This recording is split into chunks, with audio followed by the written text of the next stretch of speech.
Chcela by som vám predstaviť Anku Brňákovú, ktorá je vo veľmi blízkom a môžeme povedať až v intimnom kontakte s pacientkami s karcinómom prsníka. Pomáha im nájsť vhodnú epitézu alebo protetickú bielizeň a v mnohých prípadoch ich aj vzdeláva. V každom prípade stretnutia s ňou sú vždy veľmi príjemné. Anička, ste človek, ktorý sa veľmi intenzívne stará o pacientky s karcinómom prsníka a vaša starostlivosť a rady sú pre ne doslova nenahraditeľné. Môžete nám v skratke objasniť, ako má dáma postupovať, ak príde o čas prsníka alebo dokonca o celý? Informácie o tom, ako má dáma postupovať, každá dáma dostane v nemocnici. Sú to základné informácie.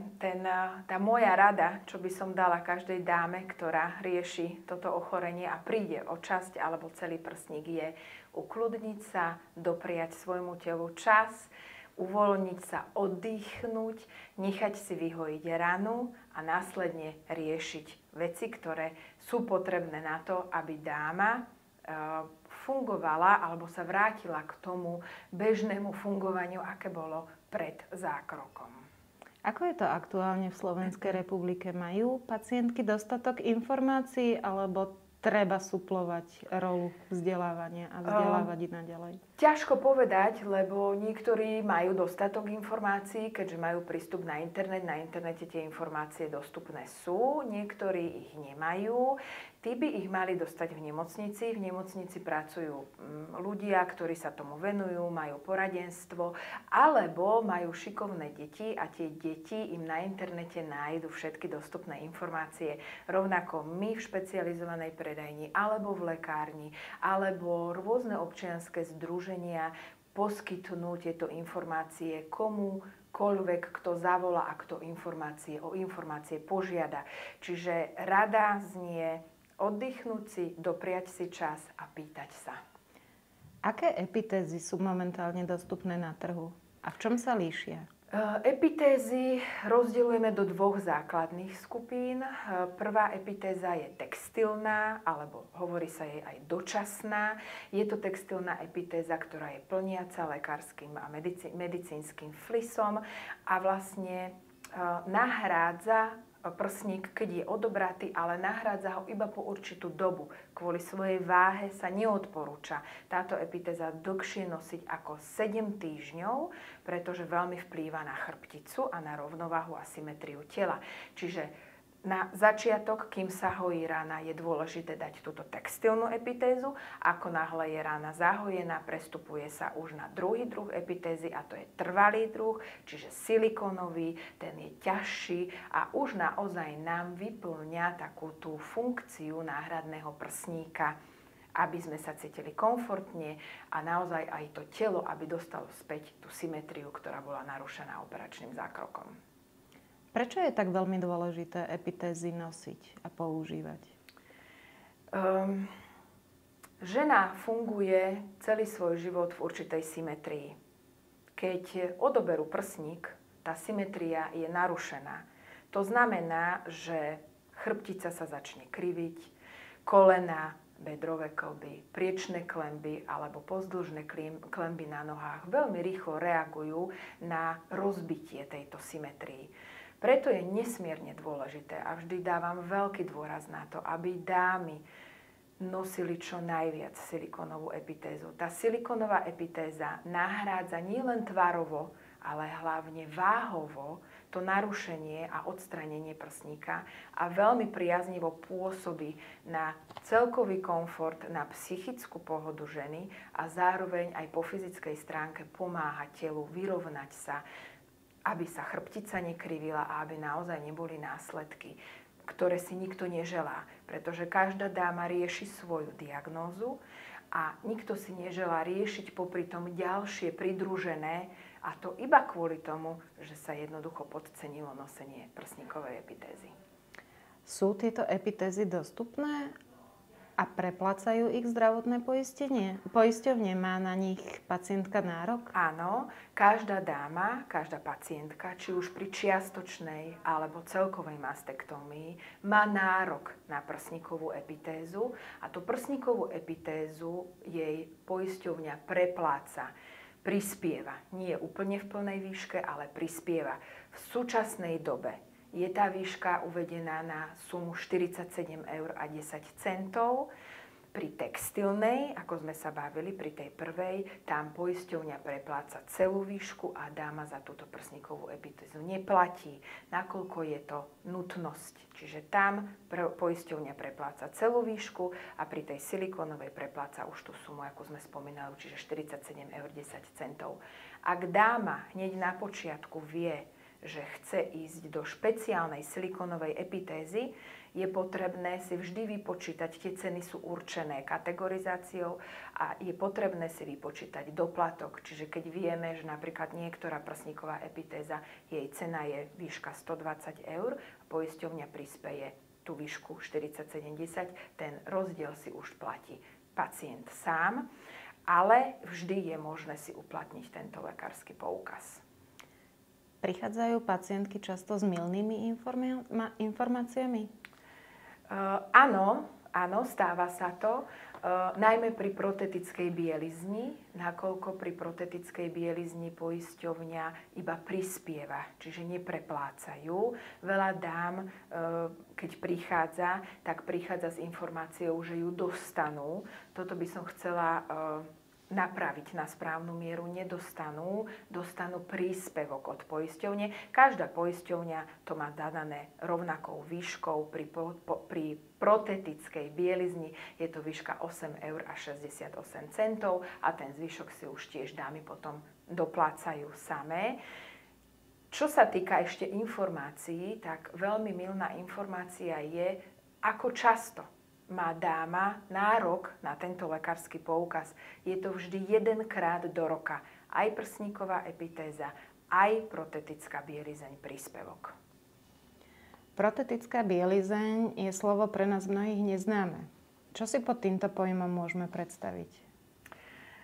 Predstavíme si štandardnú podprsenku, aká je, len s vyšším stredom, bezkosticovú, ramienka väčšinou širšie, pretože je veľmi dôležité mať váhu prsníkov rozdelenú rovnomerne na ramenách. A zároveň materiálovo je trošku odlišná. Výrobcovia vsádzajú na materiál ako bavlna, vyšší podiel bavlny. Vnútorné vrecuška sú vybavené kapsičkou špeciálnou, ktorá má za úlohu držať prsníkovú epitézu.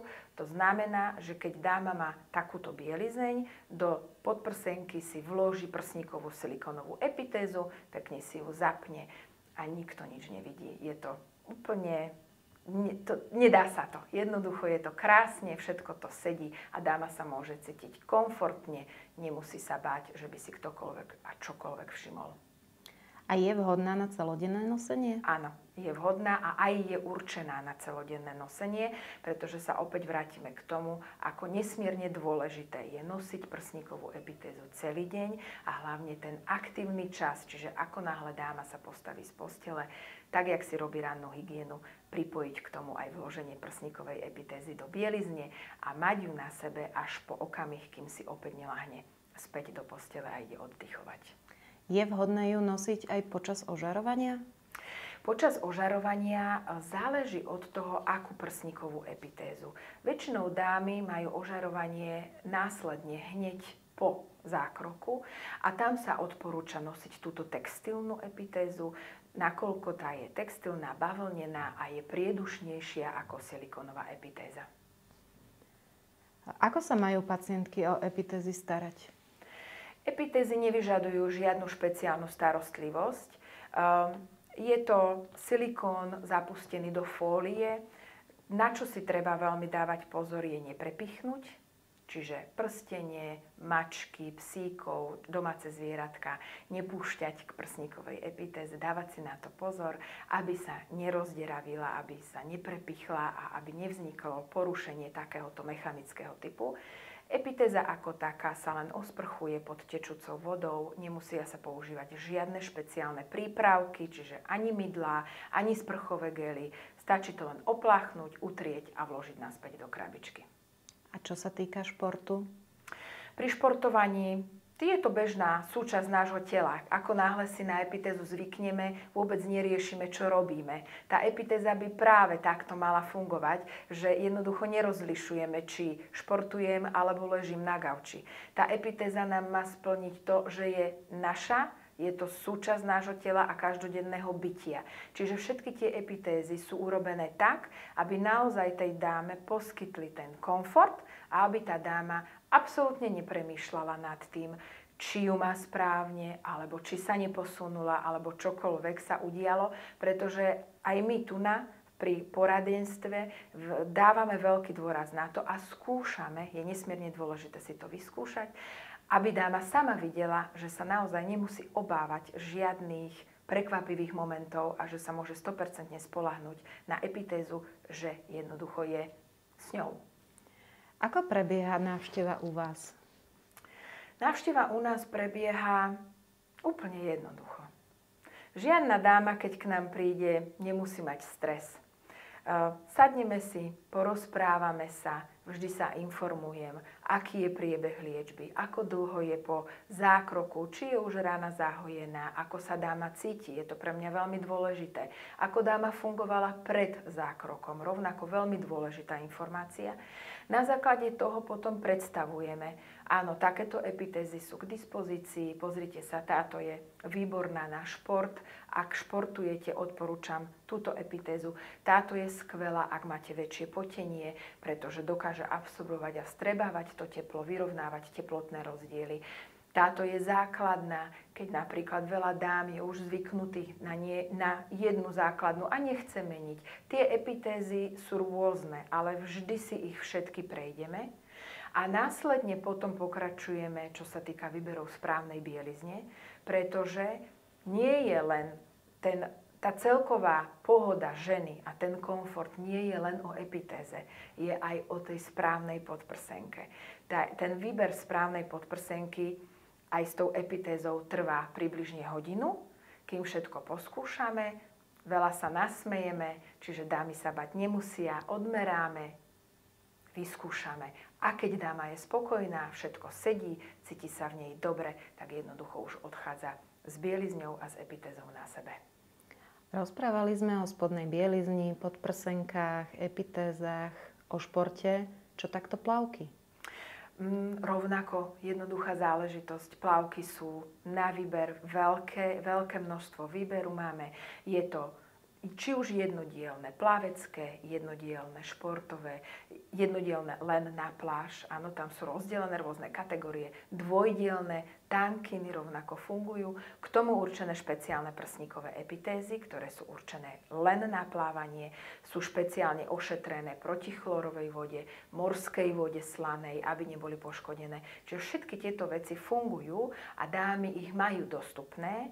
Stačí sa informovať a hľadať. Čiže dostupné sú, ale každá dáma, keď k nám príde, tieto informácie od nás dostane. Odchádza už s kompletným vysvetlením, so všetkými informáciami a už je na dáme, ako sa dáma rozhodne, či chce, alebo si nechá na to čas postupne ďalej. Tie dámy k nám chodia pravidelne a nie je to len jedna návšteva, je to viacero návštev podľa danej situácie, čo dáma konkrétne rieši.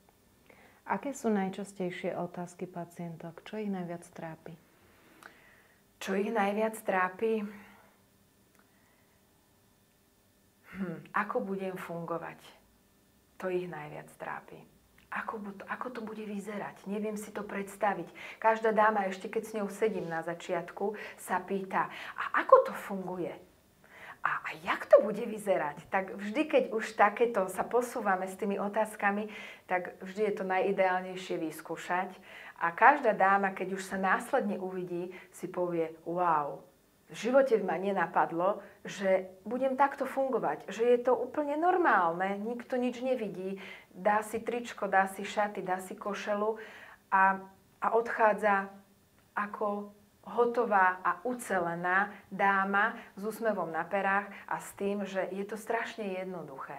Ako na začiatku sa to zdá komplikované a ako nevieme odpovedať na tú otázku, ako budem fungovať, tak vlastne postupne časom zistíme, že fungujeme úplne jednoducho a fungujeme stále rovnako, ako sme fungovali aj predtým. Je nesmierne dôležité, aby sa každá dáma vžila s tým, že tú epitézu má a že naozaj je dôležité myslieť na to, že žijem, som tu a vlastne tá epitéza dotvára mňa ako celok. A to je veľmi dôležité. Rozpráva sa v rodinách o týchto veciach, alebo je táto téma ešte stále tabuizovaná? Ako kde? Je to individuálne. Ale myslím, že áno, v poslednej dobe, hlavne v posledných 2 rokoch, sa naozaj stretávam, keď dáma príde s mužom, keď dáma príde s partnerom, alebo príde celá rodina. Je to taká psychická podpora a je to veľmi dôležité pre každú jednu ženu vedieť, že ten človek, ten partner pri nej stojí a naozaj brať tú situáciu, že áno, nemám prsník, prišla som o prsník, ale žijem. To dôležité, z toho vziať a s tým žiť, lebo ten prsník, my dokážeme bez neho žiť. A to je to dôležité. My dokážeme žiť aj bez obidvoch prsníkov, pretože tie prsníky sú nahraditeľné, či už následnou rekonštrukciou silikónom alebo tými prsníkovými epitézami, ale je dôležité, aby sme my same žili. Čiže toto je nesmierne dôležité komunikovať aj s tou rodinou, aj s tými deťmi a hlavne s partnerom. A naozaj sa veľmi teším tomu, že v poslednej dobe tí partneri sú tými partnermi v pravom slova zmysle a pri tých ženách stoja a podporujú ich. To je skvelé. Aké slovo vás ako prvé napadne, keď sa povie karcinom prsníka? Mňa napadajú vždy 2 slova. Prvý je rešpekt a druhý je šťastie v nešťastí. Také skôr porekadlo, alebo jak by som to nazvala. To prvé, ten rešpekt pre mňa predstavuje zdvihnutý prst. To je to, že asi niečo nie je v poriadku a niečo by som mala zmeniť. A to druhé, šťastie v nešťastí, že mám rakovinu, alebo teda bola mi diagnostiková rakovina prsníka, rakovina, ktorá je najviac prebádaná, ktorá sa dá liečiť a dá sa z nej vyliečiť a dá sa odstrániť tým, že sa vyoperuje. Čiže naozaj to šťastie v nešťastí, že veľa žien funguje 20, 25, 30 rokov s touto diagnózou a žijú a fungujú. A to je to šťastie v tom nešťastí, že dá sa s tým žiť a dá sa s tým fungovať ďalej. Je podľa vás vzdelávanie v tejto oblasti potrebné? Určite áno. Koho treba vzdelávať? Na koho sa zamerať? Všetkých. Toto vzdelávanie sa týka mládeže, dievčat, aby vedeli, ako si robiť kontrolu prsníkov, aby vedeli, ako si spraviť to správne samovyšetrenie prsníka. Mladé ženy, ktoré na to tiež už postupom času zabúdajú alebo nemajú na to čas, tak jednoducho apelovať, že ten čas je dôležitý a môže zachrániť život. Rovnako dámy v strednom veku, aktívne, ktoré tiež na to nemajú čas, ale mali by si na to nájsť čas. Mužov, aby vedeli, čo ich drahé dámy a manželky všetko musia riešiť. Rovnako lekárov, gynekologov, ktorí to veľmi často nerobia a mali by to robiť v rámci preventívnej prehliadky. Čiže myslím si, že naozaj všetkých a celoplošne úplne najideálnejší spôsob. Majú pacientky dostatok informácií o tomto ochorení? To je tiež veľmi individuálne, lebo ľudia majú taký zvyk, že keď sa ich to netýka, tak to neriešia. Čiže ani nehľadajú informácie. V posledných rokoch sa to veľmi zlepšilo, áno, ale ešte stále máme čo doháňať. Čiže myslím si, že sme niekde na polceste, aby sme dokázali povedať, že áno, sú postačujúce informácie, alebo nie sú.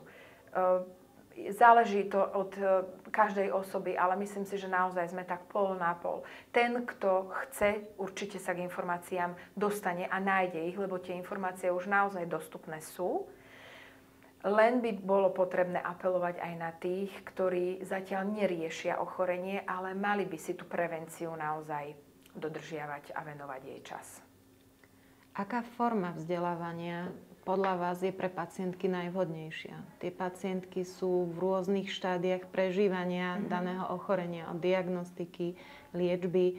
Aké máte skúsenosti, čo vám hovoria, čo im najviac vyhovuje, akou formou tie informácie sa k ním majú dostať? No, najideálnejšie je, veľa žien mi hovorí, že odchádza po stretnutí so mnou, po poradenstve, ktoré máme so všetkými informáciami. Najideálnejšie, čo si ja myslím, môj pohľad na vec, je občianske združenia, ktoré sa tomu vyslovene venujú. Kde sú ženy, ktoré si to prešli. To sú najlepšie odborníčky, ako poradiť každej žene, ako má postupovať a čo všetko má robiť, čo všetko ju čaká, na čo sa má pripraviť, asi aký proces bude, čo si má vziať do nemocnice. To sú všetko základné informácie, ktoré vy neviete, kým ich neriešite. A keď ich začnete riešiť, tak ostanete v strese, lebo vy vlastne neviete, čo si do tej nemocnice máte vziať. Vy neviete, aký bude postup, čo vás čaká, či budete schopná chodiť, alebo budete ležať. Je to hrozne individuálne, ale naozaj najlepšie informácie každá tá dáma dostane v tých občianskych združeniach, ktoré sú venované práve ženám, ktoré riešia túto diagnózu ako takú. A potom samozrejme tie informácie sa dostávajú pacientky medzi sebou v čakárni, keď čakajú u lekára, u nás v špecializovanej predajni, v lekárniach dostanú základné informácie. Stále platí to pravidlo, je nesmierne dôležité sa pýtať, nehanbiť sa. Neviem.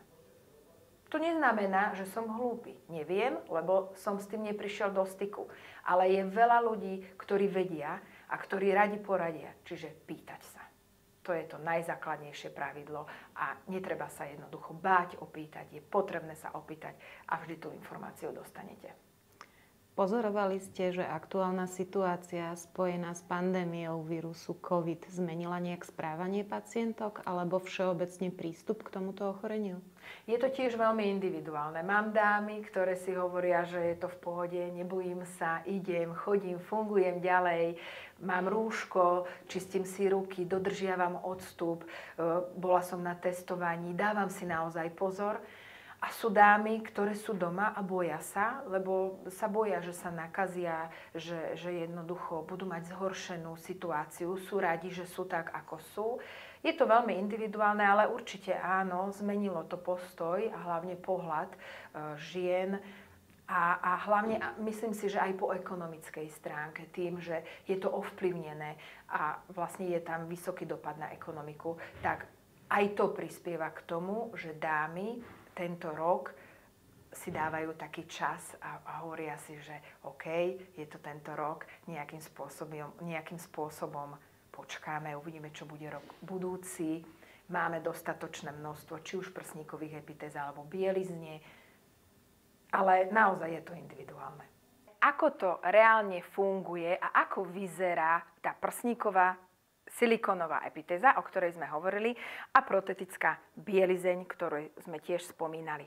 Každá protetická bielizeň je vybavená vnútornými vrecuškami. Tie vnútorné vrecuška nám zabezpečujú, že nám protetickú prsníkovú silikónovú epitézu pekne uchopia a žena sa môže cítiť komfortne. Vkladá sa to z bočnej strany, chytí sa epitézka podľa toho, aký máte tvar. Fungujeme aj na rôznych asymetrických tvaroch. Toto je základný tvar účkový, ktorý najlepšie vyplňa odobraté tkanivo v prípade, že jazva je hladká a nie je ponechané tkanivo na ďalšiu rekonštrukciu prsníka. Vložíme si dovnútra. Keď je dáma pri mne, pekne si ju zapnem a vlastne prsníková epitéza nám krásne vyplní priestor a to tkanivo, ktoré potrebujeme doplniť. Na figuríne máme dve prsníkové epitézy, ktoré sú vložené do protetickej bielizne.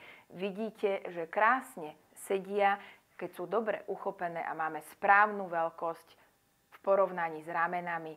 Nie je nič vidieť, že by niečo chýbalo. Ako máme možnosť vidieť aj na figuríne, protetická bielizeň musí byť širšia, najmä v strede.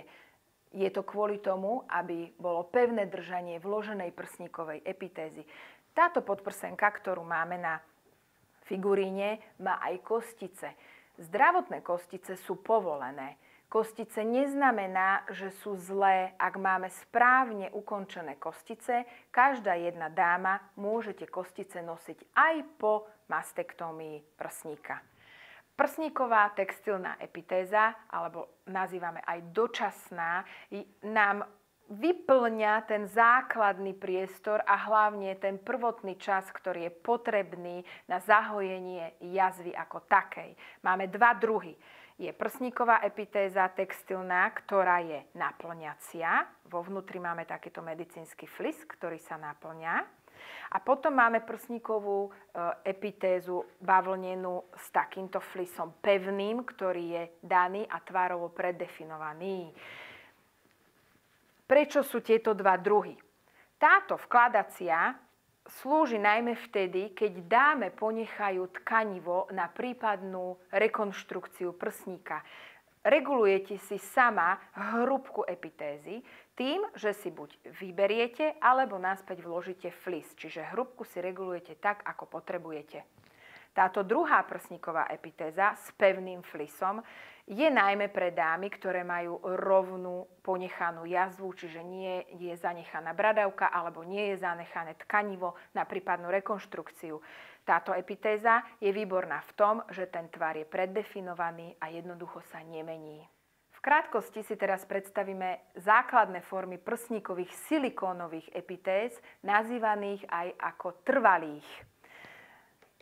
Základná prsníková silikónová epitéza v tvare U je veľmi jemne spracovaný silikón a dáva sa ženám, ktoré nemajú ponechané tkanivo na rekonštrukciu alebo nemajú ponechanú bradavku. Z vnútornej strany je rovná, to znamená, že pekne prilnie k pokožke a veľmi pekne drží a vytvára krásny tvar v bielizni. Je samozrejme vhodná aj na plávanie, ale nie na každodenné a na pravidelné. Je vhodná na občasné plávanie a táto prsníková epitéza, tým, že je jemne prepracovaná, je určená aj na celodenné nosenie. Druhú prsníkovú epitézu, ktorú si predstavíme, je epitéza, ktorá je aj nazývaná 2 v 1. Je to pekný trojholníkový tvar, ale asymetrický, čiže tuna je trošku potiahnutý a siaha dámam až popod pažu. Znamená to, že takúto prsníkovú epitézu nosia dámy, ktorým bolo odstránené tkanivo a vlastne jazva im prechádza až popod pažu a je potrebné to tkanivo naplniť.